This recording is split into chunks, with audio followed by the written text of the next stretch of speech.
அப்படி பாடிடுவாங்க. ஃபஸ்ட்டு எப்படி வருதோ அதே மாதிரி தான் செகண்டும் வரும். விச் மீன்ஸ் தடை தாண்டும் படை வீர உடையாக அணி வீர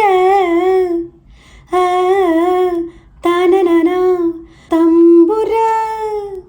அந்த தம்புராவும் தம்புர தம்புரா அப்படி பாடிடக்கூடாது. தம்புர. ஃபுல்லாக attitude is very very important for this song. ஒரு ஒரு ஒரு திமிரு ஆட்டிடியூட் கூட சொல்லலாம். தம்புர மீட்டும் கிங்கர அப்படி பாடணும். நாக்கு மட்டும் கொஞ்சம் சொரட்டி சொரட்டி பாடணும்.